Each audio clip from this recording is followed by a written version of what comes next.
Looks like we have everybody present today.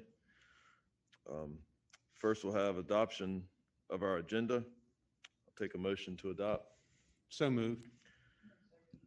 All in favor? Aye. Thank you. Next, we'll have approval of our minutes from our February meeting. Mr. Hackney. February minutes are in the packet. Need a motion to approve. Motion to approve. Second. All in favor? Aye. Thank you. Next, we have our public comments section. Ms. Pope, speakers for today. Yes, sir, we have 4 folks today. What's that? First? Okay. Ms. Pope? Yes, if we can. Just remind all the speakers, just state your name, address, and please limit your comments to 4 minutes. Dr. Brown, if you would like to go ahead and speak. Sure. I'm Philip Brown. I live at 7801 Masonboro Sound Road in Wilmington, and I'd like to thank the board for allowing me a few moments to comment. I'll certainly try to keep it brief. I think no commentary in front of Cape Fear Public Utility Authority ought to start any other way but with gratitude, because you've certainly made a big difference in valuable resources for our community. And those of us that have been around here a long time and perhaps grew up here, as I did, certainly recognize that. So thank you for doing that. As you find yourself in really, I think, a good position from everything I can tell as a board of having done great things, important things in our community and continuing to do those things, what I would ask of you as the group that is responsible for the most precious resource that exists for humankind and actually life in general, is to take on a little bit of different responsibility in some areas. Mainly let's figure out how to make it possible for folks to never have to lose that resource. And we have certain folks that have difficult times coming in and out of impoverished situations where they may not be able to have continuity with their bill paying. And in the global scheme of things, that's a really small number of people. And a lot of folks in other areas have figured out how to make it possible that no one loses access to that fresh running water. And I would ask that you consider new ways to do the same. Consider all of us citizens as partners in that. And I would ask you to do one additional thing with regard to water. And I want you to contemplate not just how you do such a great job at the service you provide for all of us, but how additional responsibility could make a difference in the ecosystem of Wilmington, New Hanover County, and beyond. You see, we have a tremendous problem with food insecurity, but there are some answers that we could deploy that you could help with. And so I would also ask you, as a part of your contemplation of how to assure that no one goes without running water, also how you could be part of the program that brings community gardens to places, particularly in the inner city as a start, that needs that vital resource of water to nourish this food, which could be made free for many of those who find themselves food insecure, including approximately 20% of our school-age children. Those two things together, I think, are achievable for a group that's been as successful as you have been, and I would hope that you would consider those. Thank you for the time today. Thank you, Dr. Brown.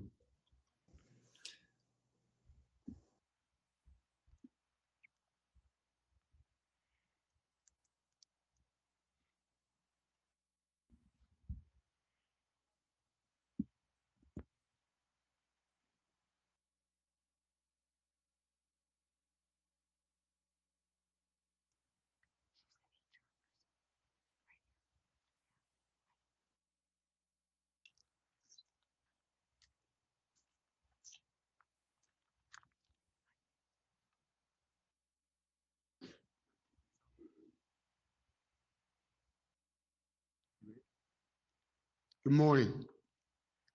My name is Derek Hensley. This problem started at 1203 South 6th Street. I asked them to remove the meters because there was no plumbing or walls in the house because I was remodeling the house. I was told they could not.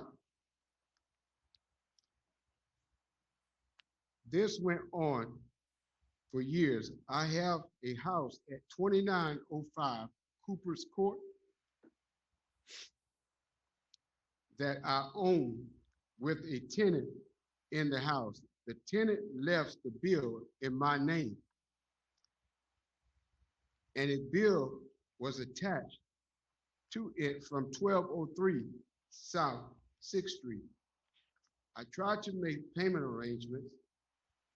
I was told by Ms. Lears I had to pay all the bill. I was living on $1,500 a month.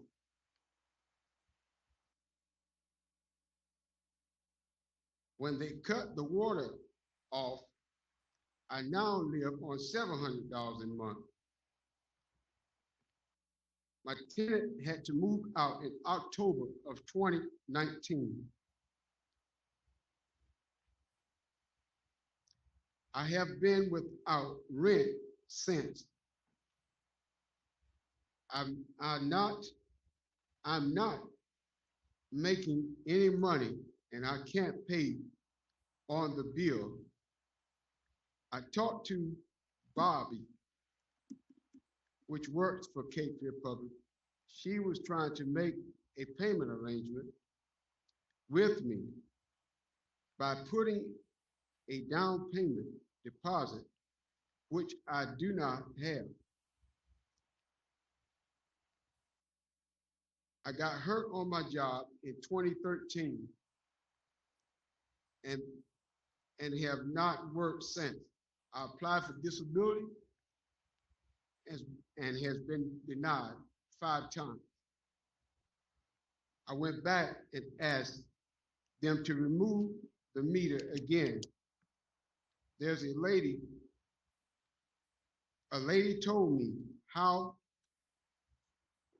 to have the meter removed.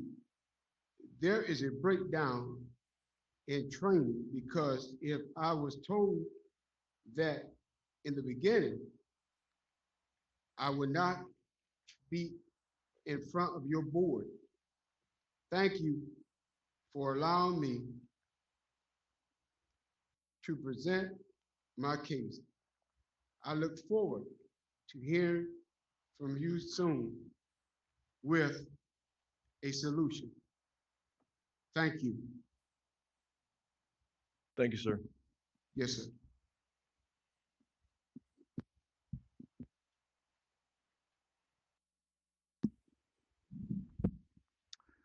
Staff has been in discussion with Mr. Hainsley about his account over the past year or so, and they will continue to have that dialogue with him to make sure that we're doing all we can to help him within the bounds of our landlord-tenant policy issues.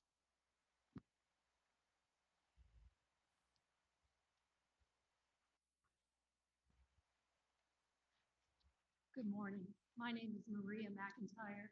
I live at 165 Soundview Drive, and I'm here today as a Wilmington resident and also as the director of the Financial Protection Law Center, a nonprofit organization serving low-income residents and homeowners. I come here to thank the board for its and staff for their consideration of the public's views as they manage these challenges in unprecedented times. We were very encouraged with the vote of the Sustainability Committee on February 25th, and I just wanted to highlight a few of those points and encourage the board to adopt the committee's recommendations. We very much support the committee's decision and recommendation to the board that the board terminate the water restriction program that it had planned and that it maintain water service to customers until September 1st. We, acknowledge and laud the board for its commitment to providing essential water service to the community during this very difficult public health crisis. We were very encouraged by the committee's focus on regrouping to focus on connecting customers to available federal resources that have already been appropriated in the December COVID relief bill, and that will also are included in the anticipated additional bill that we believe will be passed in the next few days that also have funding available for low-income water assistance. These considerable federal resources will serve dual goals to help needy customers who are struggling because of the pandemic maintain water service for their families, and also help CFPUA recoup its losses, its considerable losses from the pandemic. The enormity or the significance of those federal resources should make shutoffs minimal and a very last resort. So we're very encouraged. We also were very encouraged by the committee's interest in promoting and increasing its outreach to the community about available resources. And I would also like to add, I hope to the CFPUA and staff can help make it easier or for the public to donate to CFPUA Assist or Waterway NC, which I'm very happy to know about now. I remember previously that if they can consider maybe making it easier on the billing to round up or something for neighbors to help neighbors, as every bit counts. The committee also expressed interest in the development of assistance programs for low-income or needy customers in the future. And to the extent some of the organizations I work with, not my organization, but others, have registered lobbyists in their organizations, and they are very willing to help the board and staff if it would be helpful now or in the future to help educate or reach out to legislators for why assistance programs would be needed in the future. And finally, I just want to compliment and express my appreciation to the board and staff for its willingness to rethink and regroup as things have developed in this crisis over the last few months. We share a sense of optimism with everyone that we are nearing or seeing the light at the end of the tunnel with vaccines and distribution. However, we are cautiously optimistic, and we'll continue to monitor for developments, as I know the board will as well. Thank you very much for your time and interest. Thank you.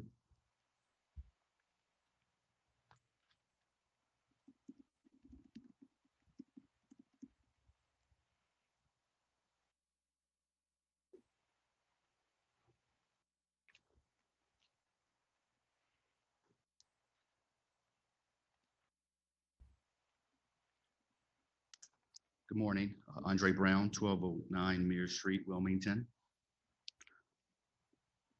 I'm here again after making comments in December regarding the water restrictor program. I'm here as a citizen and as an attorney who represents low-income folks in civil matters. And first, I'd like to thank the board for their thoughtful consideration of the public comments and communications that were made back in December and for taking action on them. I'd also like to thank the CFPUA staff for doing a great job of keeping us informed about the new developments with the water restrictor program and the water access issue. Moving forward, it is my hope that the board will continue to exhaust all available current and future resources to assist customers in paying their utility bill. And I also hope that the board will continue to monitor the COVID situation and make informed decisions in accordance with. Thank you. Thank you. That's all the speakers. Okay, thank you to all the speakers for coming today. Next on our agenda is the consent agenda. I think we were pulling item 1 for a modification. So we'll vote on items 2 through 4 and then come back to item 1. Is there any questions on 2 through 4 or a motion to approve?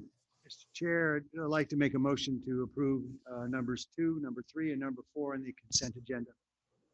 I'll Second, by second. Jonathan. All in favor? Aye. All right, we'll go back to item 1. Jim, does Thank you. Carl Vandermeiden has more information on item 1, which has been revised at the request of the developer. Good morning. On item 1, it's it's a cost share agreement with the River Lights developer. The item was approved at the Finance Committee meeting. After the agenda was posted, the developer requested some editorial changes to the amendment. There's no substantive changes to it relative to the cost share agreement or changes in how much the authority would be contributing to the upsizing of a water line. So it's just editorial changes. But in fairness to the board, since the older amendment had been posted, we pulled the item so you can see what changes were suggested by the developer.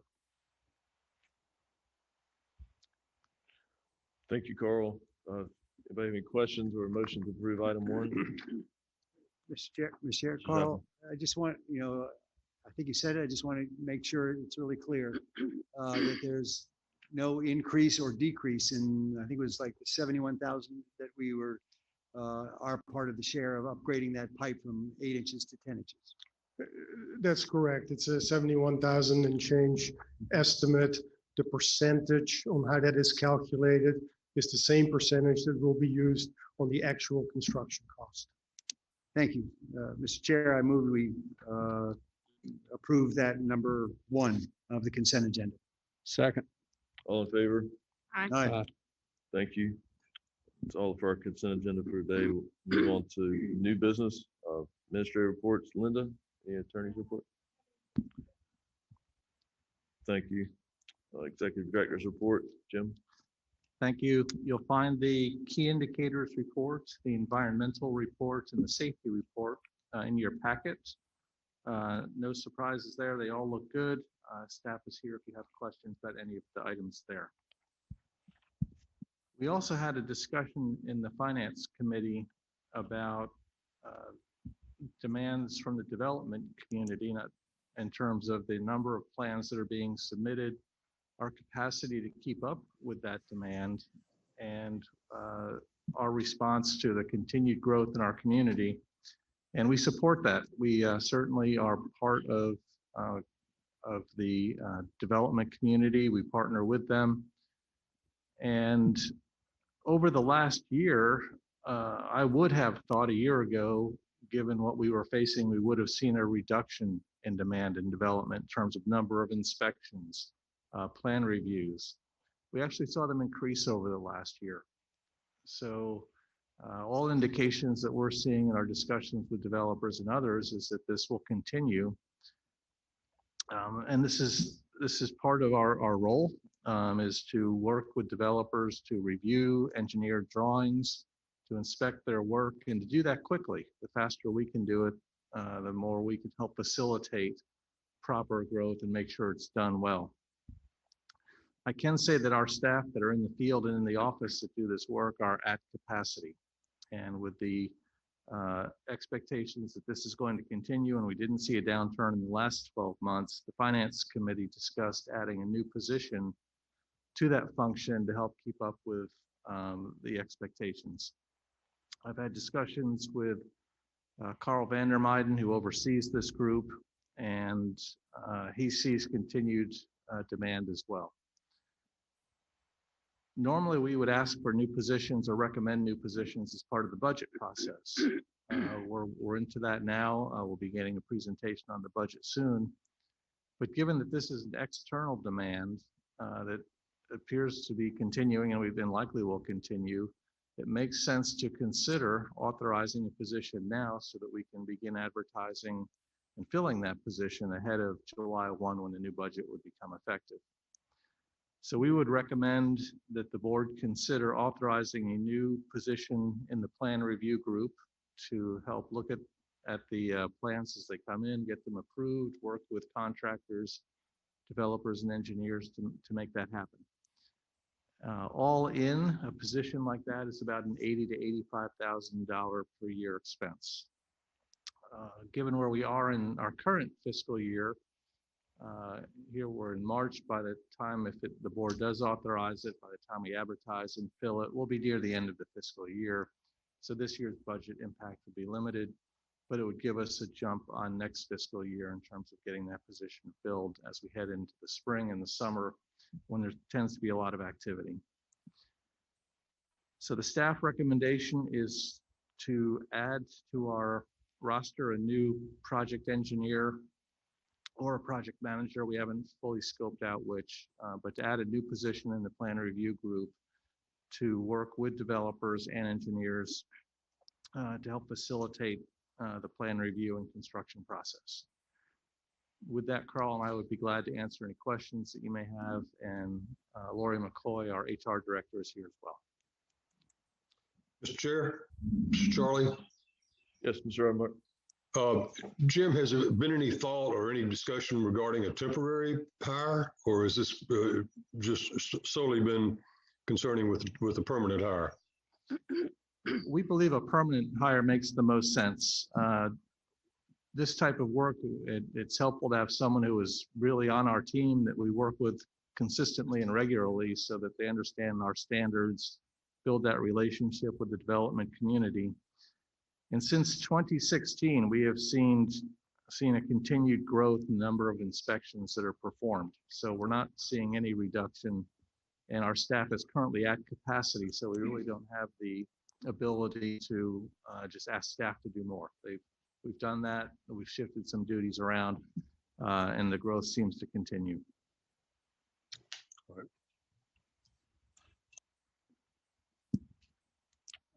Any other, Mr. Chair. Mr. Sneed? Yes. Do fees pay for the cost? Do we have fees that help pay for the cost? Not that- Larry, would you speak into the microphone? I lost everything you said.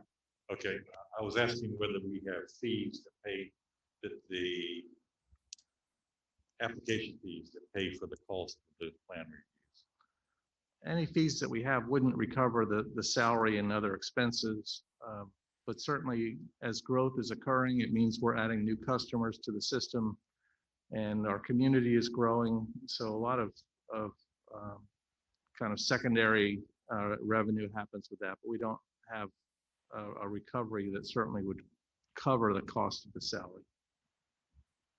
Well, it's been my experience in the past that time is money for the developers and the folks that are trying to develop projects, and one thing just piles on the other and time just goes on and on. And I know that when we looked at some stormwater issues a decade or two back, the development community came through and said to the state, if you will if you will hire some folks to do expedited reviews, then we will pay an increased cost. Well, that worked great for about 2 months, and everybody wanted expedited reviews, but the state did not adequately staff those positions. But I think part of that is that and I hate to speak for the development community, but they may be willing to pay to get things done quicker. And the other thing I would ask is the folks that are doing the plan reviews, is that their only job responsibility, or are they doing multiple things and doing plan reviews when they have time? That is what they do. They work with the developers. They also work with the inspectors. So when the plans go to construction, they support the inspectors, but no, they're not running capital projects for us or doing other things like that.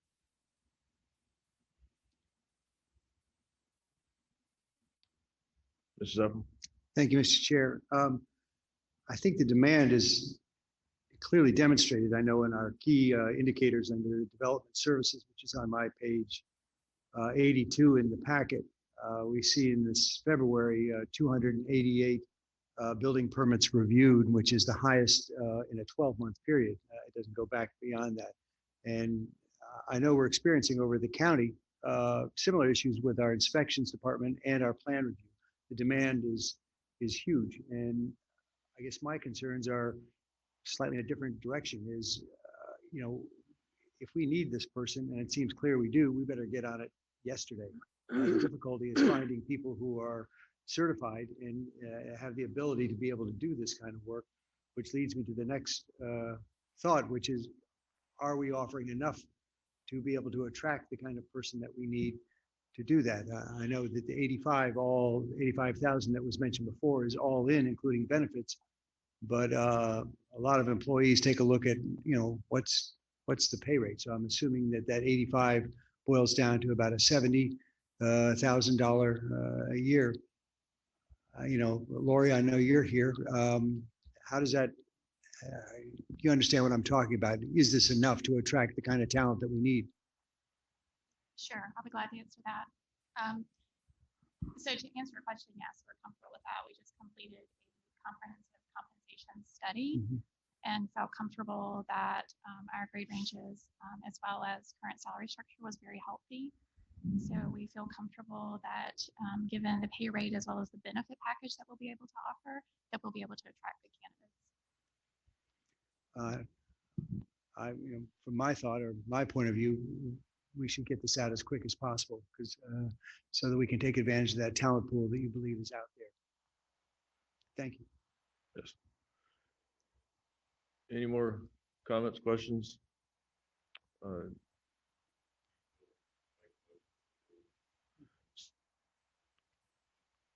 have a second? Second. All in favor? Aye. Thank you. Next we'll go to our committee reports. Executive committee met March 3rd. The meeting minutes are in the packet. Anybody have any comments or questions on that? Otherwise, we'll move to long range planning. Mr. Sneeden. Yes. The minutes of our February 25th meeting are in the packet. We have a couple of items that we felt needed to come before the board for presentation. Number one is a presentation on adaptation, what the CFPUA did to adapt to the COVID situation. Mr. Fleck. Thank you. As the board will remember, we did not have a retreat this year because of the COVID and the restrictions. So we identified topics to bring forward to the board separately and through committees. And one of those was, how are we responding to the pandemic? What are we learning from this? How can we improve our business practices based on what we've learned? And what we're considering now is, how do we move forward now that vaccines are becoming more available for staff, and modify our business practices to transition back to normal way of doing things. Along the way, learning some really important lessons, some things that I probably wouldn't have predicted we've learned. And to fill us in on that, representing all of staff, is Lori McCoy, our HR director. Thank you. So yes, as Jim mentioned, our topic this month is to look back at CFPUA's response to the pandemic over the last year. So we began formally kind of planning and preparing for this pandemic in February of last year. So it's a good time, kind of a year past, to take a look back. Lots of unknowns during this time last year, right? As any of you will remember, we weren't sure what was coming next at us. We weren't sure of the duration. So CFPUA started planning, but we knew right from the beginning that there were a few things that were going to be very important for us, regardless of what we might be facing over the coming months. And that was to ensure that we had quality access to water and our sewer services, and that we took care and made sure that our employees and our customers were safe. And those things are what drove our decisions basically going forward over the last year. Because this is such a broad topic, for the purpose of this, we decided to kind of break this down into kind of 3 areas for discussion. So the first one is ensuring how did we actually manage to ensure that continuity of service and ensuring that we had water and wastewater services continued regardless of what happened. How did we ensure that we maintain that high level of customer service that our customers expect from us and deserve from us as an organization? And then how did we take care of our customers and our staff to try to protect them as best as we could? So how did we do this? How did we make sure that continuity of service was maintained?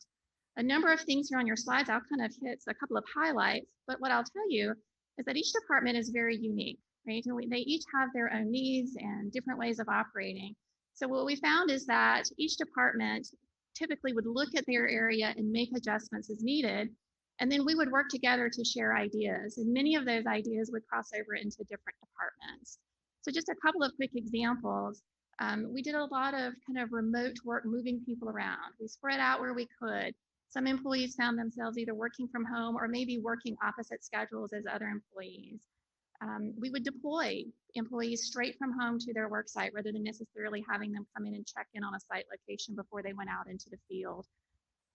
Many of you will remember when we were at the stay-at-home order and we brought campers into some of our plant locations and put our employees on a 7-day rotation. Again, all designed to try to reduce exposure as best we could and try to keep that services intact. Our lab staff, again, is another very critical operation to our organization. So they are important employees that could not necessarily work remotely. So one of the things they did is they split their staff up into a team approach.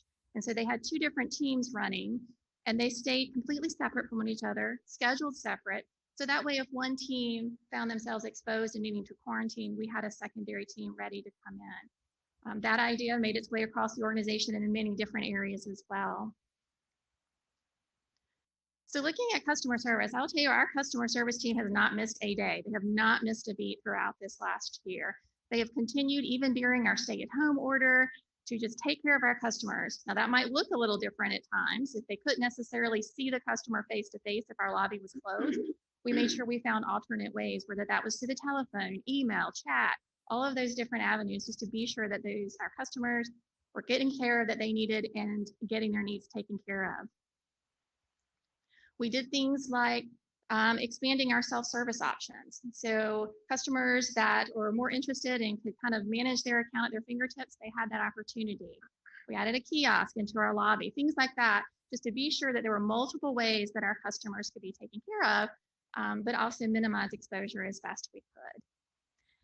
As our employees were then changing kind of their processes to meet our external customers' needs, that also meant that some of our internal departments that support our internal customers also needed to change. So departments like IT and human resources also had to kind of change our operations and processes. It's important for us to be able to support those employees who are then taking care of our external customers. So IT very quickly at the beginning of this pandemic started pulling resources, some things such as equipment that maybe was getting ready to be surplus, repurposing that and redeploying that back out to our staff. And that allowed our staff to work in different locations. It gave them flexibility and options to be able to work wherever was the safest for them and made the most sense. Both IT and human resources, we started using like videos. We would video recordings and shoot those out to our employees. I used to call them mini TED Talks. Again, to try to help our employees stay engaged. We managed to work through like benefit open enrollment and things like that using videos. So how do we take care of our employees and our customers and provide them the safest work environment possible? And I will tell you, I believe that really started very much with our leadership team. Each week as our leadership team meets, the very first thing on the top of our agenda is to talk about our employees. What's going on with them? What might we need to address? Is there anything we haven't thought of that we need to talk about? And what that has done is it allowed us to make decisions in real time as things were happening. It allowed us to be sure that we were making consistent decisions across the organization. And then it allowed us to ensure that each one of us as leaders were then able to ensure that information made it throughout our organization as quickly as possible. We did things like being sure our employees had PPE. We wanted them to very much accept ownership as well for their own safety, as well as the safety of their peers and their customers. And some of that made sure that they had the equipment that they needed to be safe and that they could take care of the people around them. We did things again, like we would spread employees out wherever possible, deploy employees from home. And then, as we are all somewhat familiar with, we have used virtual meetings that we all either seem to have a love or hate relationship with, right, over the last year. So given all of these different things that we've done, and I've just highlighted a few here for the purposes of time this morning, kind of what did we learn? What do we believe that we will take away from this pandemic and as we move forward into the next chapter? The first thing that I'll list up there is that we have been able to provide that continuity of service. We've been able to provide that safe water and wastewater services to our customers without missing a beat. And while we're really proud of that, the real learning for us is that over the last year, we have seen the need to be able to flex and change. So as many things would be unknown, we'd get additional information, or potentially an executive order would change, we had to kind of flex and move. And that's the learning for us means is that when the next emergency comes, and we all know there'll be another emergency at some point, we know we have that ability. And we've learned from this and our ability to do that. And that will just make us better and able to respond faster in the future. We know that our customers love self-service options. There will always be the customer that likes to pick up the phone and call us, and that's great. But we do have some customers that are enjoying and appreciating having self-service options and be able to manage their account at their fingertips. So I think we'll see that continue. We know that growing our assistance programs is going to be extremely vital and important for us moving forward. That's something I think we knew, but I definitely think there's been more of a focus on that over the last year that we've learned from. Continuing those self-service options and growing those programs is going to absolutely mean that we continue to ensure that our IT infrastructure is current and that we continue to invest in that. One of the things that was most exciting for me to see as a learning is that our employees have really grown over this last year. So many of our employees maybe had not had the opportunity to work remotely before. They're accustomed to kind of being close to their peers or close to their supervisor. And as we've had to spread out more and kind of disconnect in some ways, they've had the opportunity to problem solve a little bit on their own and make decisions on their own. And what we've seen over time is a gain in confidence. And those employees, as they make those decisions and they see them work, they're more confident to do that again. So that's been a really exciting thing to see our employees grow and accept some ownership for their positions, some additional ownership. And I expect that'll be something that we'll continue to kind of move forward and expand on in our next chapter. Some learnings for us definitely in the virtual world include, when we're trying to onboard new employees, that's, it can be more challenging when we're in this kind of virtual world. So we've had a lot of learnings on that and ways that we can probably improve upon that and continue to make that better. Our virtual meetings, while we believe we have gotten much better at those and much more effective, we recognize that that's really probably not the one-size-fits-all approach that we will be looking for going forward. We miss the opportunity when we're in large meeting settings, even such as this, to be able to engage larger participants. We miss the relationship building which you get before and after meetings when you have the opportunity to share with your peers. So I do think moving forward, we'll see a little more of a hybrid approach. Virtual meetings are very helpful and we can meet quickly and we can make decisions fast. So I think they will stay in some instances, but I think we'll see a hybrid approach going forward. And then lastly, I think our communications team has just done a phenomenal job over the last year of expanding how we communicate, looking at different options for communication. They have worked very hard internally with our staff because they have felt somewhat disconnected to do some unique communications internally to help our employees feel a little more connected. So we have gotten great response on their communications, and I do expect that we will see some of them continue as we move forward. As Jim said, we are not at the end of this. This has been a great look back for us, I believe, and a good opportunity for us to kind of see what we've learned. But as we move into the vaccination phase, and we hope kind of this post-pandemic phase, I think there will be another chapter to this that we will back up and look at again, because I do think it's a constantly evolving topic and something that we'll continue to learn from in the future. So with that, I will stop there and answer any questions there may be.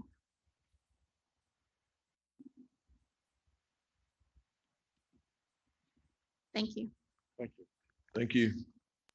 Good report. The second item we have is for the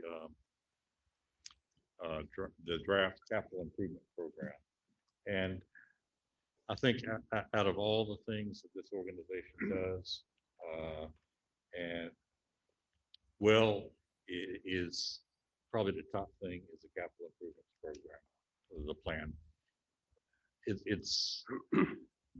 It's very important for the organization to continually, especially with the investments that we have to make in infrastructure, to keep looking ahead and down the road and say, okay, what do we need to do? When do we need to do it? Is there a better way to do it? How do we finance it? How do we staff it? The CIP pretty much drives a whole lot of what this organization does going into the future. And our staff, Jim and Carl and Gary McSmith, they do a wonderful job of putting this plan together and giving it the emphasis that is needed. And I think that we ought to recognize that effort. And normally we have this presentation as part of a retreat. It was thought that this year, with there being kind of minimal changes overall to the CIP, that we didn't need a separate retreat, and so we've got an abbreviated presentation. But I hope everybody's had a chance to look that over in the time that it's been made available, and that would make any comments they need to on moving forward. So Carl, I think you've got a presentation for us. I do have a brief presentation that's actually a shorter version than what is in your packet that was presented at the Long Range Planning Committee meeting. Again, for the purpose of, there aren't really that many changes in it, but because of the dollar values involved, it is important from a transparency standpoint to at least share with the board what we're proposing for fiscal year 22. Okay, so starting off very briefly, this is our process that we use every year to develop the CIP. In the graphics, you see the key things that we consider, like asset management, risk, business case evaluations, and what the ultimate outcome of that is that we have a 10-year capital improvement plan that we evaluate annually. So every year we go back and go through the same process again to make sure that we're meeting the needs, the current needs and the long-term needs for the organization. Every year we bring in that risk factor. And again, this was, it's working very well for us. I think it works well for the organization. So we focus on high-risk assets to make sure that the investment is made to bring those down into lower risk assets by replacing them in a timely fashion. And doing all that in coordination with John McLean and his staff to make sure that we present a finance or a capital improvement plan that is balanced with the finance plan. Okay, so the FY22 proposed recommended capital plan is the same value, dollar value, as it was last year, $27.9 million. And this slide provides that in context to the last 6 years. We had some very heavy years in FY 18, 19, and 20, bringing that back down now and for the next several years. And it was very important to us with everything that's going on with the pandemic and various initiatives that the total dollar value for the FY 22 CIP was not going to change from what the board had approved last year. There may have been some new projects, and we'll touch on that, that we looked at, and that's the whole purpose of doing that reevaluation every year. But the goal was not to change the total. So again, the total value for the FY22 CIP is $27.9 million, same amount as last year. And we maintain that same focus for the next 9 years in the CIP. Dollar values that we had proposed last year for those are the same as what they are in this 10-year CIP plan, except for year 10, which is a new year. And we have some new initiatives that we wanted to focus on for that. We did shift some projects around and some funding around to accomplish those financial goals of keeping things the same. But we also kept our focus on that last bullet, that it is very important for this organization to continuously focus on aging infrastructure to make sure that the pipes that are in the ground that we can see that we keep a focus on those, that we don't get very old infrastructure that is beyond its useful life and is not going to be reliable. So again, this year we had 65% of our total CIP focused on rehab and replacing of aging infrastructure. Growth is still very important. We all know that there's a lot of growth going on. We had to focus on that as well. But through our process, we considered that against rehabilitation projects and ended up with 28% of the proposed CIP is for expansion projects. There's a small delta then to get to 100, and those are just some of the miscellaneous projects that generally enhance efficiency.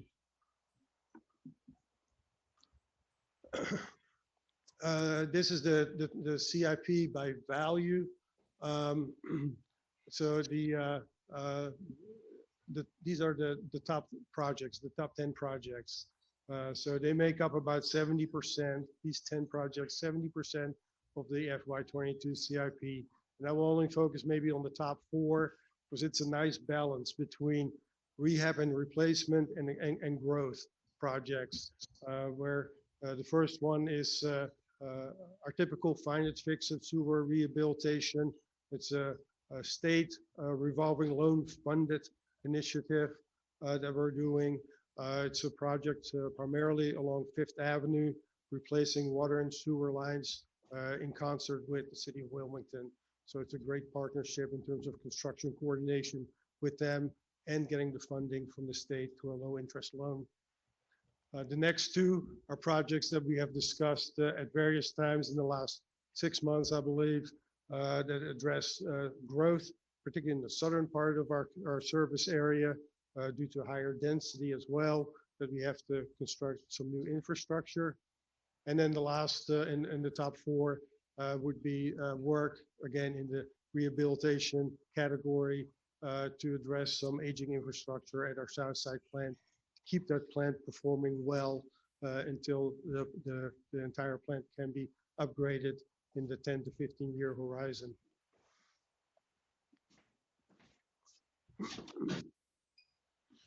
Looking at expansion projects, the same 2 that you saw on the previous slide for new pump stations in the southern part of the county are on this list. Then the third one is our expansion project of the Richardson plant in the northern part of our system. We all remember the drought from 2019, very high demand. We reacted to that and started upgrading some of the membranes in that facility on the treatment side. But we also recognize that looking longer term, we need more capacity at that plant. There's a lot of growth in the northern part of the county as well. And this is the second of about a 4-step process to incrementally increase capacity at that treatment plant. And then the remaining items on that list are typical developer agreements, our water and wastewater master plans, and installation of services that have reached the end of their useful life. So this is kind of a lot of information in this slide, but the main thrust on this is how did we make all these changes and still, the bottom line, total dollar value for FY22 did not change. So you see here at the bottom, total net funding difference between FY21 and 22 is 0. We accomplished that by freeing up some capital in those 2 top projects. The first one, we were successful in securing a loan from the state for that project. So the funding that we had allocated in FY22 was encumbered last year. So that kind of came off the books. And on that second one for the Richardson plant, with the membrane replacement we did, we gained an additional 1 million gallon per day capacity that we had not anticipated that we would get. So there was putting in new membranes, plant performed better, got more capacity, and that allowed us to spread the overall expansion out over multiple years instead of going very hard and heavy in year one in order to get that going. So by gaining that $14-15 million, then allowed us to take about 10 projects that you see with a 0 in the FY22 column to provide funding for those. And some of the other ones got some additional funding based on the needs that were required. But the overall net total was going to be 0 change for FY22. And we kind of went through that same process for the next several years with also no dollar changes as well. And then looking at the 10-year plan real quick. Obviously in year 10, the very last year of the proposed CIP is when we have brought in the construction funding for the upgrade and replacement of the Southside wastewater treatment plant. I think this organization has talked about that for the last 10 years. We continuously have made improvements to the plant to keep it moving along in its current condition. But we also know, looking at the comprehensive plan from the county, looking at the growth patterns, looking at the age of the facility, and looking at our ability to meet current and especially some of the future regulations. The plant was designed in the early 70s, constructed in the 70s. By the time we can build a whole new plant by 2035, it's over 60 years old. And there's not enough capacity left in the plant to reach that point. So for year 10 years out, it's a long ways, but it's also a lot of money that we need to start really planning on. We put that in the CIP. The other big plant project in this 10-year CIP is the Richardson plant upgrade. Again, we're starting that this year, this upcoming year, with some additional well work and some of the raw water lines.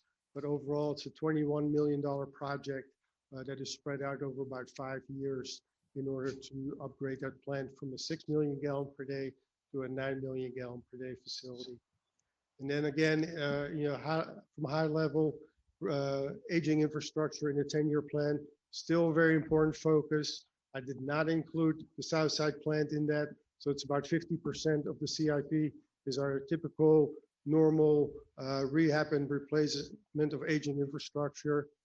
If you wanted to add the Southside plant to that, it would essentially probably be closer to 90% of the CIP. But again, that would skew it so much, it wouldn't give you a very accurate representation. And then this is the 10-year CIP by year in terms of funding. Again, starting in FY22 with the same amount that we had proposed last year, and then kind of getting back to our normal $22 million per year funding. Part of that would be through low interest loans, working with John on the financial plan. So it's not all cash in that 22 million. And then when we get to year 10 in FY31, that's when the Southside wastewater treatment plant construction would start. It would take 4 or 5 years to accomplish that. And we know by 2035, growth will be at such a level that we need that additional capacity. But it is 10 years out, gives us lots of time to plan. And in my discussions with John, we're fine through with this CIP, but we also recognize that some of the things can change over the next 10 years financially. And that's why we go through this annual update, reevaluation of everything. So we keep our focus on not just the near-term years, but also the long-term years, both from a capital perspective as well as a financial perspective. And then finally, the schedule. We are here on the third bullet, presenting this CIP, and then take any comments that the board may have, update the CIP, bring it back through long-range planning in March, and then board approval in April. And with that, I'll be happy to answer any questions. This is Jonathan. I do have a couple of questions. Appreciate the great presentation. As you go through planning for the CIP 10 years out, is there any conversation about how CFPUA plays into housing affordability? I know way back when the county ran its own water and sewer, there was money put aside to upsize water and sewer lines to create greater capacity in underserved areas, Castlehane in particular, and probably the south side of the county as well. But as we talk about housing affordability here, I know I've mentioned it over the years, I truly believe that CFPUA has a place to play in this. And to me, you've got to build in the cost for that, whether it's, running water and sewer lines to a certain area, whether it's offering some type of incentive to developers to build a more affordable product. As I was talking to someone yesterday, as a matter of fact, about the younger generation here and how do we keep them here? Those that are going to UNCW, for Community College, when housing costs continue to escalate, what can we do as government entities to retain some of those individuals here so that we don't have a total age population of individuals that can come in here and do the jobs like what Jim Fleckner's hiring for now, because they're already here in our community. So what conversations are you having around that? Just as it wasn't anticipated that there'd be great demand on services, when you're seeing no one can buy hair clippers and toilet paper and a host of other things in this pandemic and bicycles, as there's other demands from consumers, being able to anticipate those things. Sure. So a lot of that comes into our longer term planning to do it as efficiently as possible.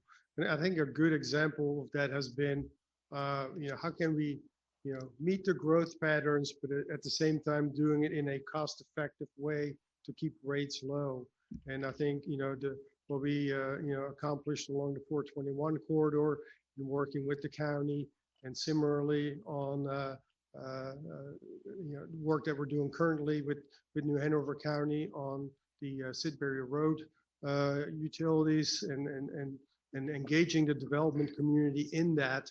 So as a with all these different parties involved, we look at, well, what is the most effective way and the most cost-effective manner that we can extend those lines that it will benefit everybody. But it is not an approach where we say, let's just build it and hope that they will come.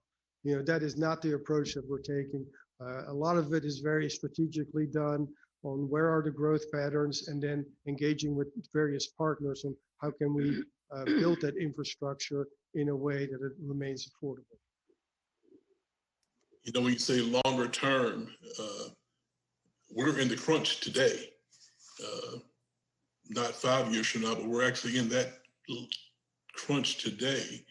And so the longer term should have been 10 years ago or 5 years ago, and saying we're planning for this now. I think that we know where the growth places are, and I don't think we need to figure out where they're going to be. We only have so much land left in the county. So for me, that's a no-brainer, and where you need to develop and where you need to put resources to encourage growth there. It's almost like as we change traffic patterns, with DOT, you can make people go the direction you want them to go in by putting up cones. So what are we doing again to anticipate, and what are we doing to aid in housing affordability?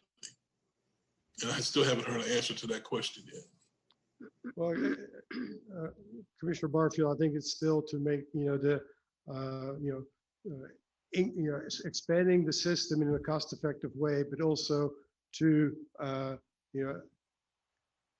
have growth that brings in additional customers to spread our fixed cost over a larger customer base. And by spreading the fixed cost over a larger customer base, that will keep rates lower for everybody. That's part of the strategy as well. Other things that we do is using those low interest loans to find alternative funding mechanisms for some of these expensive projects, but by leveraging alternative funding, low interest loans, we can do it in a more cost-effective way to, again, keep rates lower and more affordable. Mr. Chairman, if I could make a remark. Mr. Barfield, I understand where you're coming from, and I think that's something that we can be a part of that discussion, but I don't think we're really set up as an organization to be making the planning decisions and the policy decisions to say, okay, this is where growth needs to take place, and this is how we're going to promote it. We've had success in the past working with the county, where the county came in and said, okay, this is what we want to do. We want to extend. We need to put sewer lines out here to take care of septic tank problems. We need to focus some investment here, and we've been able to work with the county on that. And so I think it's probably better for us to work along with the city and the county, and have those elected bodies say, okay, this is the focus. This is what we want to do, and then let us see how we can participate in that, rather than us. We're just not set up to say, okay, this is where we think the growth ought to occur and how we want to go about doing it. Because I think if everybody, every organization in the city and the county went their own separate way and started making their own plans as to where they want growth to occur, that we'd end up with a mess. So I think really maybe that ought to be driven by the county, and then have us at the table participating in that discussion. I appreciate that comment. I think the plan is already there. I mean, we know that we have two I-1 and I-2 zoning districts. So you know what can happen in those areas. You can't put houses in an I-1 and I-2 area. You can put industrial there. And again, we only really have a couple pockets of large tracts of land in the county that you can build on. That's it. So if you know that, why aren't you having a conversation about what do we do here? Because we know that in 5 years, there's going to be great need here. Are we planning for that need in that area? Again, we're the second smallest county land-wise in the state, and there's not much more developable land in our community. So if you have a long-range plan, you've got to be thinking about that small portion of property that you have in your county to develop. You've got to be thinking about that if you're thinking long-range.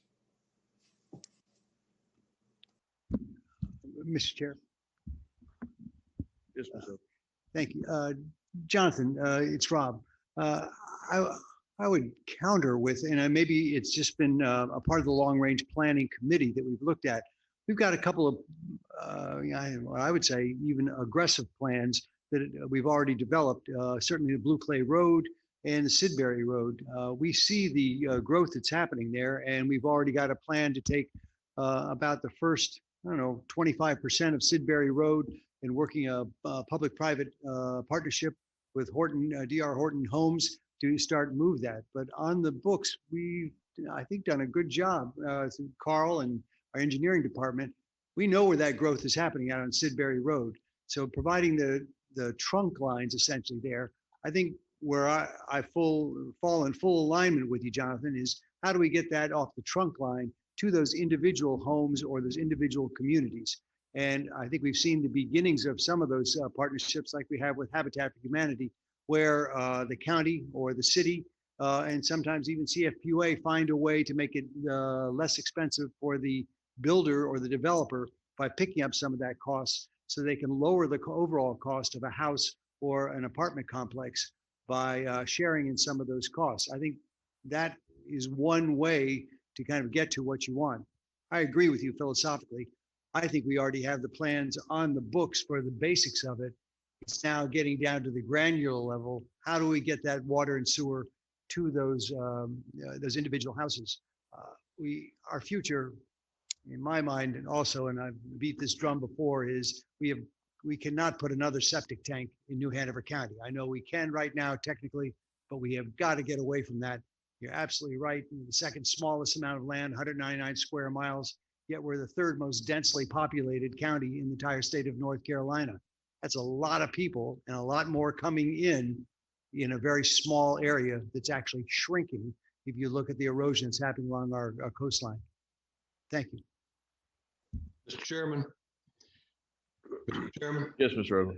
I know that, in years gone by, the debate over who pays for the growth was, we spent a couple of years gnashing our teeth over that. The ratepayers or the developers, and that debate's going on here this morning. And then in addition to that, the general statute that we operate under, unless the General Assembly has done something in the last session that I'm not aware of, we still have to pay attention to that. I have developers, or not developers, but I have entities or groups of people mention to me all the time, why can't the CFPUA waive the impact fees and their development fees? And, why can't we? Because we can't. So these conversations are good about, helping affordability. We get it all the time at the city, and I'm sure Jonathan and Rob get it all the time at the county, looking for ways to incentivize developers to build a product out there that's affordable. First of all, affordable for the people in that category, and then workforce housing. A lot of people get those two confused, and they're as different as night is from day. This conversation's good, but where do we go from here? What do the experts say?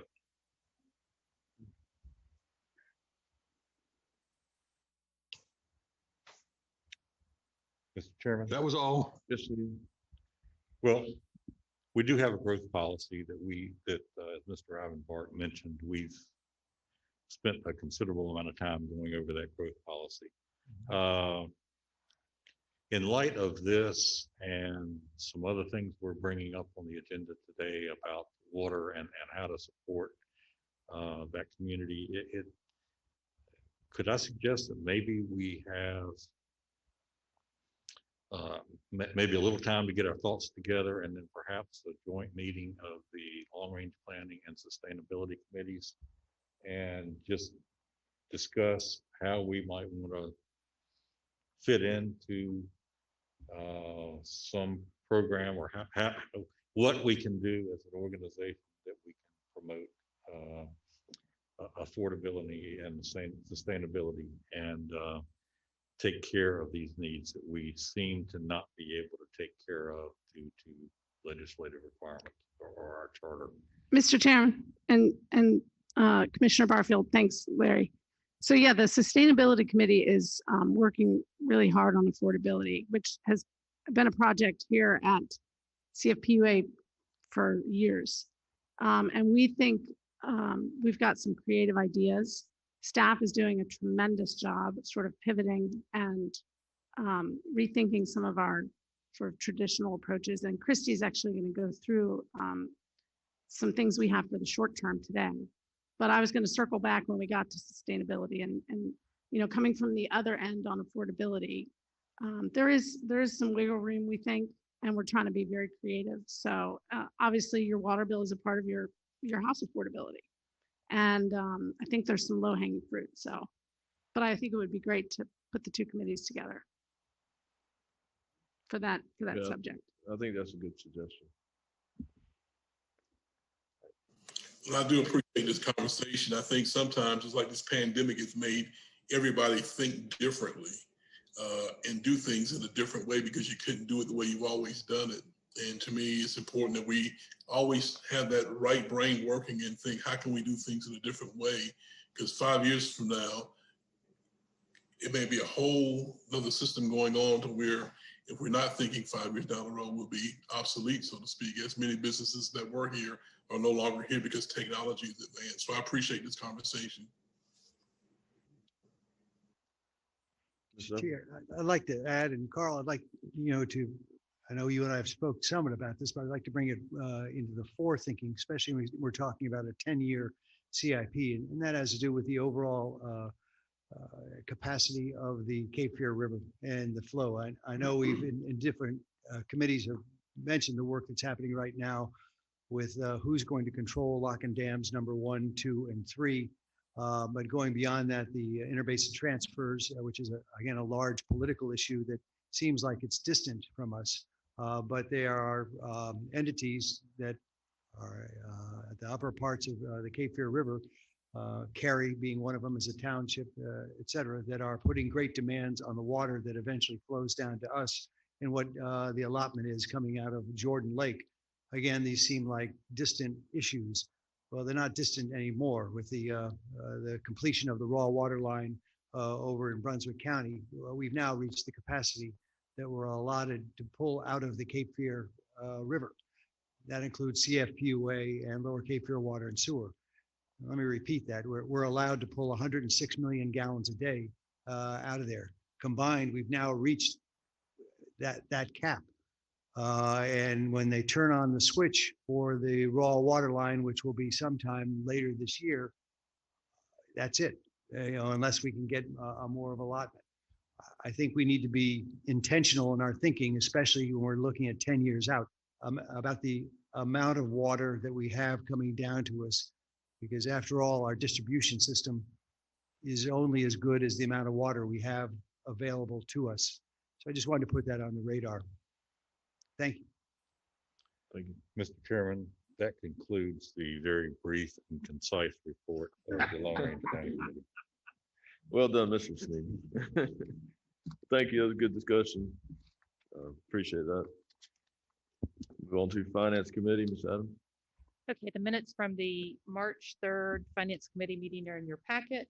And we're not going to, Mr. McLean is unable to be here today, so we're not going to do the monthly financials, but the information's in your packet, and there wasn't anything, jarring from the committee meeting. And then Jim's going to kick off the next item. Thank you. This is the time of year when we are thinking about next year's budget. We've been working on the CIP, as you've seen, and we've also been working on our operating budget.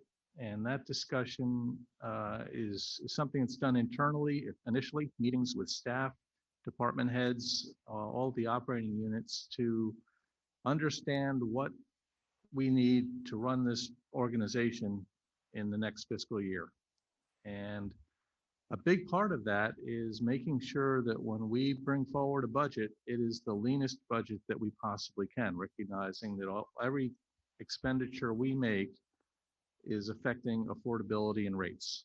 So when it comes forward, it is, we believe, the proper budget for where we are and what we know at the time. A lot of that has to do with priorities, making sure not only we are prioritizing within each department, but also balancing those priorities across the whole organization. At the same time, we're making sure we're funding the things that need to be funded. One of the worst things that a utility can do is underfund their system. And we've seen what happens across the country and across the world when infrastructure isn't properly funded. So we are very vigilant and very cautious to make sure that our budget properly funds what it will take not only to operate, but to make sure we continue to safely operate our system. So to give us a first look at the operating side of this, and in the future we'll be talking about rates, but now we're just talking about what the expenditures look like, is Julia Faircloth. She is our budget manager. She works very closely with all of the departments to help document and define this, and she has an expert understanding of our process and what's being recommended in the future. Good morning, everyone. I'm just going to go over, like Jim said, the preliminary budget review. We put a lot of work into this. There's still some more work to do, but we wanted to get your feedback today on everything. So the preliminary operating budget, it provides for all departmental operating needs, all scheduled debt payment service, all debt service payments, and an 18 million pay-as-you-go capital funding. This slide is just a broad overview of what makes up the operating budget, and that's the salaries and benefits, the debt service, and the transfers to capital projects fund. As you can see, as of right now, we are projecting a 3.5% increase over last year, but again, these are just preliminary numbers. I'm going to go into more depth into each section now. So for salaries and benefits, we are projecting a 5.1% increase. This is mainly due to 4 new full-time positions we are recommending. That's 2 planners, schedulers in water treatment, a chemist in environmental management, and an operator in wastewater treatment. We also are recommending some equity adjustments for staff to meet market levels and reduce attrition. And then there is a recommended 3% merit pool and 1.5% cost of living. And that has gone through the HR committee, and Lori will probably get into that more later. And then we also have an increase in the employer contribution rate to the local government retirement system. This is a requirement. And that is going up from 10.15% to 11.25%, and the state determines that. So this just breaks down each line that makes up the salaries. There's your regular salary and wages. There is a 5% increase. This is the merit increase, the cost of living, new positions, reclass, and equity. There's health and dental insurance that is actually going down. We saw a $17.40 reduction per employee per month for the contribution rate to the state employee health plan, and that started in January. The pension contribution is the 11.25% I mentioned on the prior screen. And then it also includes any new positions, and then you have to also calculate it on overtime and standby projections. That same thing goes for your Social Security and Medicare. You have to take into consideration your new positions, overtime, and standby. The overtime, this is one of the numbers we are still looking at. Part of that increase is the merit and cost of living. We calculate that in. But we do want to take a closer look at this still and see if there's anywhere we can kind of bring that number down some. It's a little bit hard with last year's numbers due to the pandemic. It kind of skewed our numbers a little bit in some areas. And then there's standby, and Lori kind of mentioned this. The lab staff has been operating on a standby schedule, and that's what's driving that percentage increase. And we're hoping to see that kind of drop off around December. We have it projected out to around December, the standby. And then the employee incentive, you can't see it, it's covered up, but there it does say 100%, and that's an error on my part last year. It's an item that is in the salary line, but it's budgeted in the operating line. It was just a little miss last year, but it's an HR budget, and they're more than able to cover it this year. Before I go on to the operating, are there any questions on the salary and benefit items?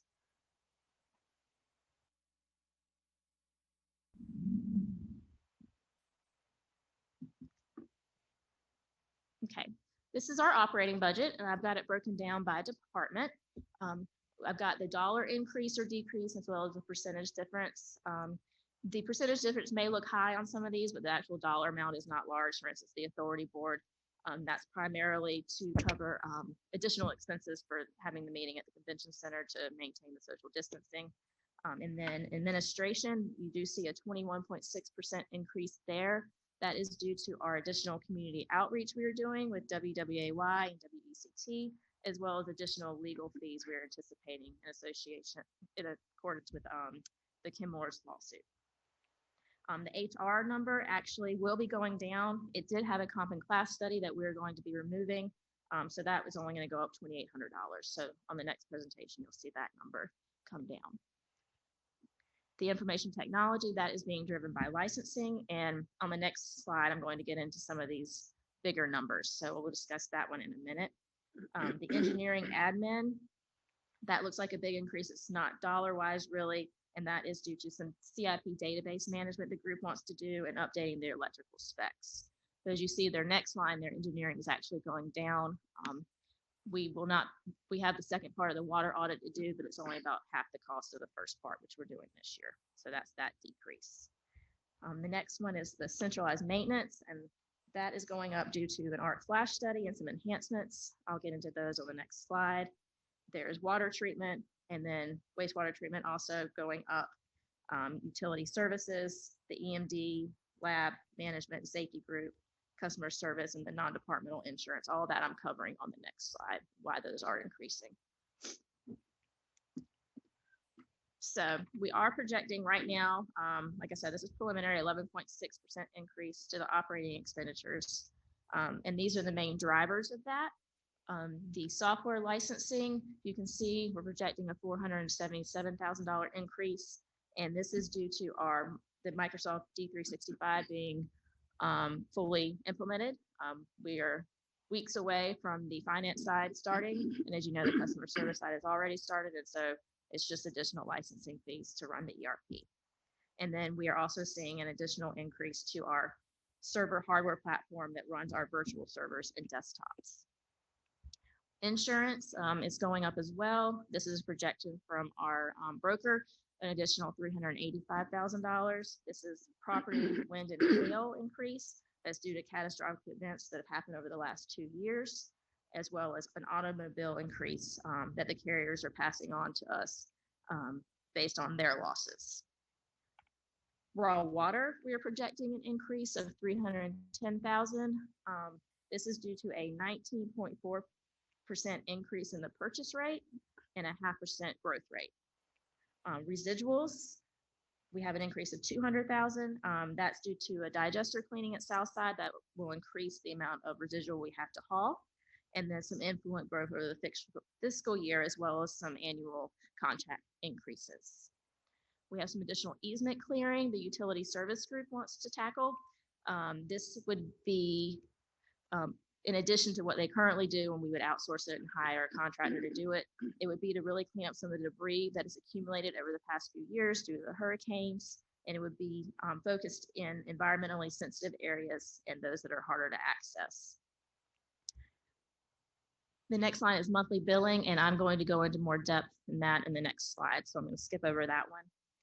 There is also the ARC flash study I mentioned before. This is a requirement that we have to do at all of our plant sites. So this is the cost for all 4 plant sites: Sweeney, Richardson, Southside, and Northside. We also have additional requests from centralized maintenance this year for repairs and replacements across the plant sites, including things like steel removal from old clarifiers at Northside, new equipment just across all the plant sites, landscaping at well sites, and updates to the chemical feed room at Richardson are just a few of those items. We are anticipating meter purchase increase in the operating. This is from shifting some of the ones we were purchasing in capital over to the operating budget. Additional lab testing for copper and lead rules that are coming down, as well as additional testing for the new filters in the spring at the Sweeney plant. And then additional water treatment chemical costs due to raw material increases the suppliers are seeing, as well as production increases. Are there any questions about any of these items before I move on to the monthly billing section?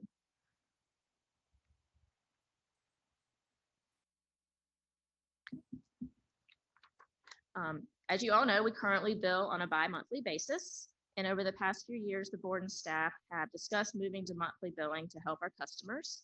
With the new software in place, we feel like we have the tools to implement this change. And the monthly billing provide the following benefits: more efficient household budgeting, more frequent and timely information about usage, and the ability to more quickly detect possible water leaks or other service issues. To implement monthly billing, there are several steps we have to do first. We have to optimize routes to minimize the time to collect reads, perform an analysis of what software configuration changes are needed, and then develop a rollout plan to implement it as quickly as possible while also minimizing the impact to customers. So how does that affect the proposed rate structure changes? We recommend implementing monthly billing first. It avoids duplication of efforts in terms of software testing, is less burdensome on staff. And then the proposed rate changes will impact each customer. Moving to monthly billing first will allow customers more timely information on the impact of the rate changes. So the time frame for implementing the monthly billing would be Q3 or early Q4 of 2021, with the proposed rate changes becoming effective after, and we would not raise rates for FY22 to avoid confusion. Are there any questions about monthly billing? So, We have one question. go ahead, Jonathan. I know that every time you pay your bill online, there's a cost for that. So how do you adjust that cost as to not be more burdensome on your consumers? And this is Jim. Certainly, our customers can go to paperless billing. It can be done electronically. But the thinking, and we've been talking about this for quite some time, is that by having monthly billing, the budgeting becomes easier, that the bill comes in every month instead of every other month. The amount that each bill would represent would be lower and easier for people to keep up with. So while postage may be increased for each customer by 6 stamps a year, the hope is that with more regular billing instead of every other month, that it'd be easier for people to budget and keep up. My experience has been that the every other month billing is really something that lingered on over the years when utilities rates were very, very low, when there wasn't a lot of investment in utilities, and the bills were much lower than they are now, even proportionately. So there was no need to do monthly billing. A lot of the more progressive, larger utilities are moving to monthly billing or have moved to monthly billing. We were limited previously by our ability from our software to do that. It wasn't capable of doing that. And also our meters, we weren't in a position to double our meter reading because a lot of that was manual. With that automated and with the new software system, we are now in a position to do this. And that's why we're looking for some guidance from the board to begin that after we get some more time behind us here in the fiscal year. So it'll be a while until we get to it, but we'll certainly want to message to people so they have time to adjust as well. I think it's great that we're going to this. This is something that I've heard customers ask for 10 years. And I think this is a great move. We got to make sure we put it out there right and don't stump our toe.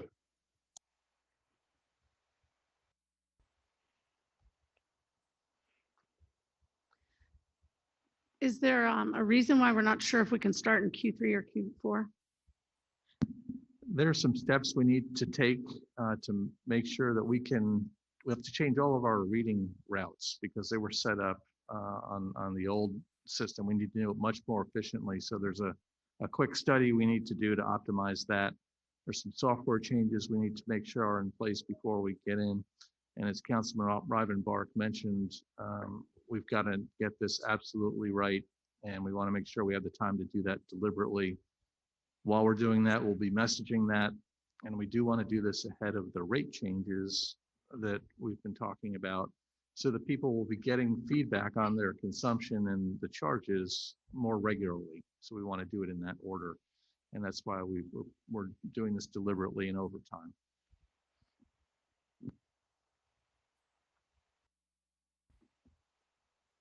Okay, and then the last part of the budget is the debt service and transfers of capital fund. The FY22 debt service requirements are approximately $560,000 or 2% less than FY21.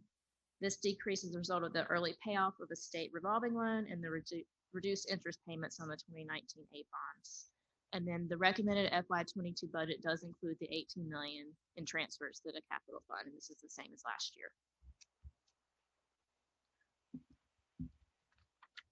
So where do we go from here? At the April meetings, we'll have a public hearing and adoption of the FY22 SDCs, the approval of the FY22 capital improvement plan, as Carl mentioned, and then we'll give an update on the preliminary budget. In May, we'll bring back a recommended budget, and then in June, we'll present it one more time, including any revisions. We'll adopt the rate and fee schedule. We'll have the public hearing on the budget and then adoption of the budget ordinance. Are there any questions? Ms. Fairclough, and this may go to Ms. McCoy, I'm not sure. Do we have anyone working in our organization who earns effectively less than $15 an hour? We do not. We do have, can you hear me? We do have some right on that $15 an hour line, but none making less. Thank you.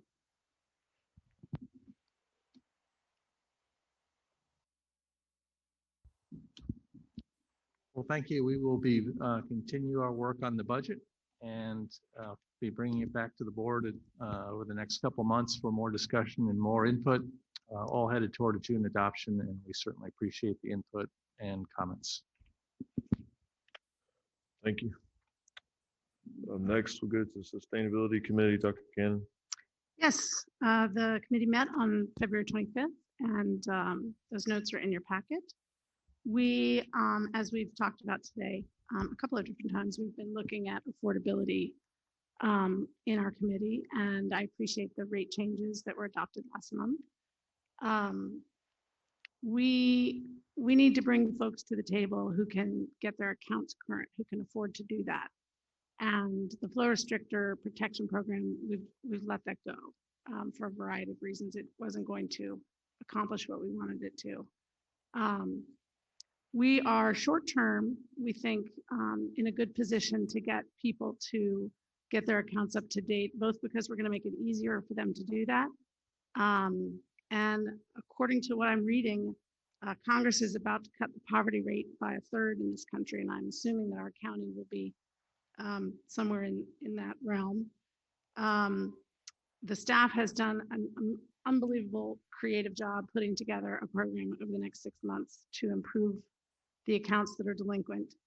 And we hope to, we're working on plans now long-term to try to make sure we can get water to people, which is our job, and identify those people who simply can't afford our water and try to be creative about a long-term solution for that problem. So I believe Christy is going to present the repayment plan. Is that correct? Yeah. Ah, there she is. Really, hat tip to staff. They've been phenomenal putting together various options, and I'm most appreciative. All right, good morning. So as you may remember, back in December, we had brought to the board some suggestions with regard to delinquent accounts. At that time, the decision was made to go ahead and put off any changes to residential delinquent accounts until March. So in the meantime, we worked to gather feedback from the community, look at what others were doing on delinquent accounts, and then also, we continue to monitor what's going on with the COVID pandemic here in New Hanover County. So at the Sustainability Committee meeting last month, we brought some temporary changes that we would like for the board to consider for our residential delinquent customers.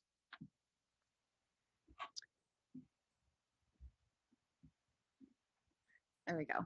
All right, so currently, when we were looking at what a delinquent account was made of, it was any customer's account who had charges that had aged 60 days or more, and the balance of those delinquent charges was $100.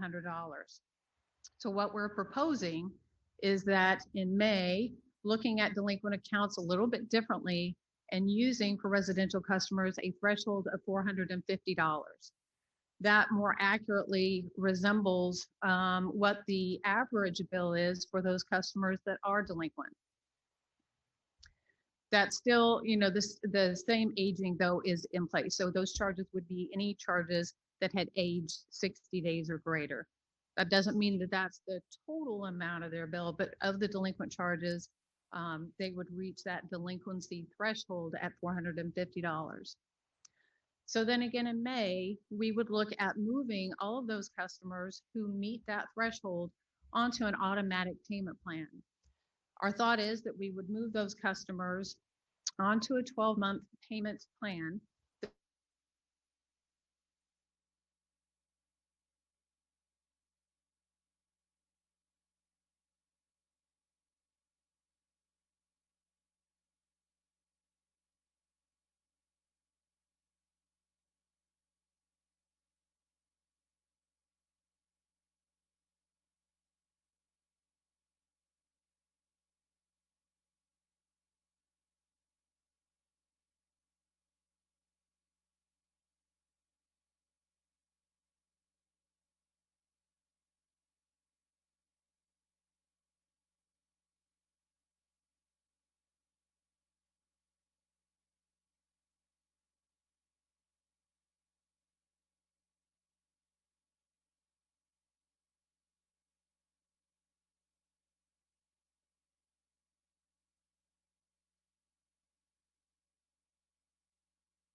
I can't hear anything.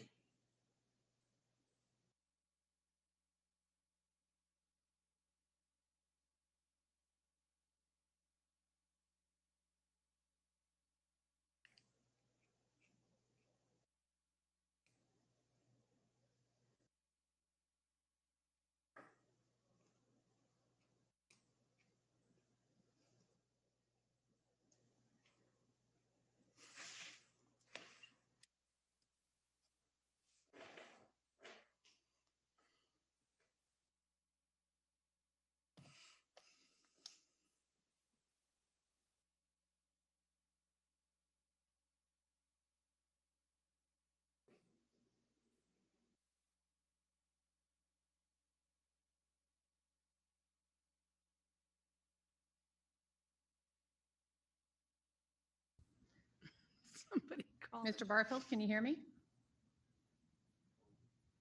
I believe he said, yes, he could. Okay. Can you hear me now, Mr. Barfield? I can hear you now. Okay, great. All right. The only item that I covered when you could not hear me was the fact that we would also disconnect anybody with an irrigation meter that was delinquent or on a payment plan until such time that they brought their account current.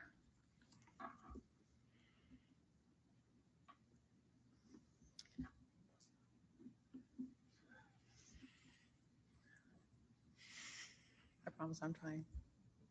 I'm getting help from our IT. Okay, there we go. All right, so then starting in September, any customer that would continually default on their payment plan or that continue to keep their current charges unpaid, we would then start the disconnection process for those customers. Over the period of time, between May and September, we would continue to roll people onto the payment plans. But after September 1st, if a customer became delinquent, then they would need to reach out to CFPUA in order to set up a payment plan. In addition, late fees would begin again in September, and then collection efforts would also start after that period. So right now we are not sending any of our aged balances to a collection agent.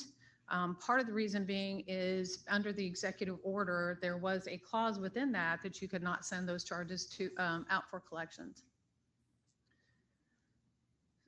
So with that, any messaging out to the customers and to the community, we've already started working on the messaging efforts.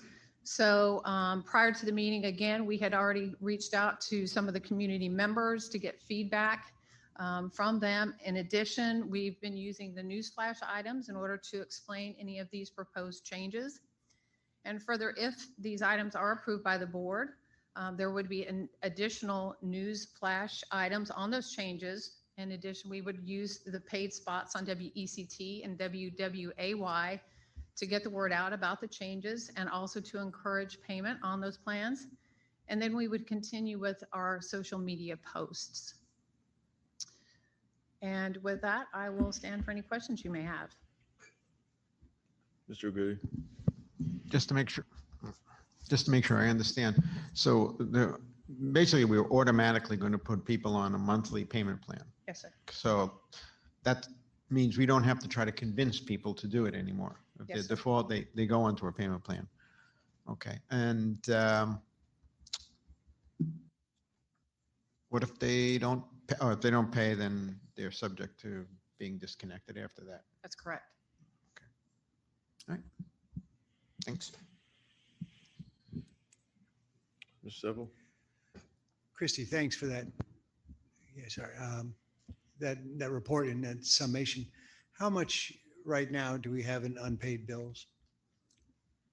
If we were looking at the new proposed $450 amount as that threshold, we have just over about 2,100 accounts that would qualify at the $450. And then their average, the average bill when you raise it up to that 450 is, just over $900. If we look at it at the $100 threshold, then their bill's right around $500. What's that total amount?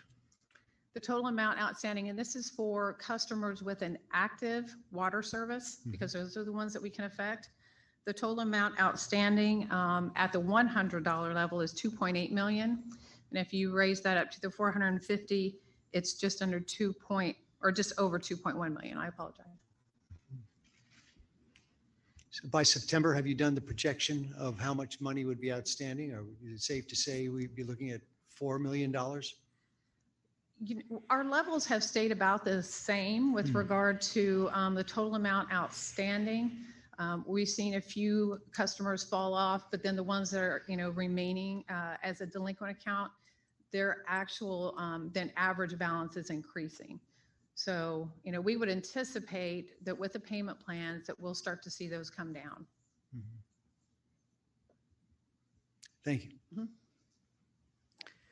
Mr. Chair. Yeah, Ms. Riggs.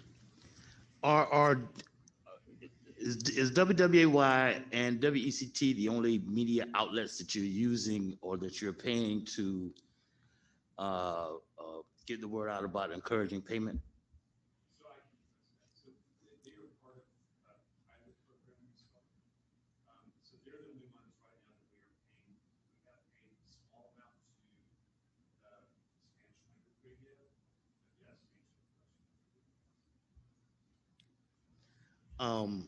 Well, I'll talk to you, Vaughn, after the meeting.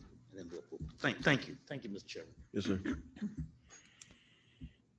This is Jonathan again. Thanks for the insight with those numbers there. My wife, before she left out this morning, let me know what $450 looked like for our household, which is basically 2 billing cycles if we were behind in our water bill based on between the water, sewer, and trash, roughly just over $200 every 2 months or so.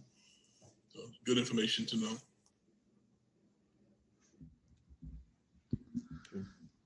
So it would be helpful to get a vote on this from the board if the board would like to move forward with the changes to the program. That would give us direction and allow us to get out and begin messaging to the public. So I would moved, make Mr. that Chair. motion. Second. All in favor? Aye. Thank you. Thank you, Chrissy. All right, next, Mr. Grady, Communications and Human Resources Committees.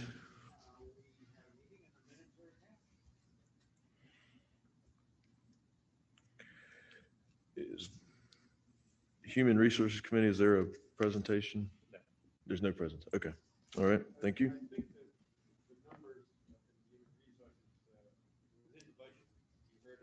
Okay. Thank you. That concludes our agenda for today. Does anybody have any old business or closing comments like to make? It was a full meeting today. Appreciate all the good discussion. There's a lot going on, a lot of moving fronts, but I appreciate staff and everybody's commitment to doing the right thing and making good decisions. So appreciate everybody today. Have a good rest of the week. With that, I'll take a motion to adjourn. All in favor? Aye. Thank you.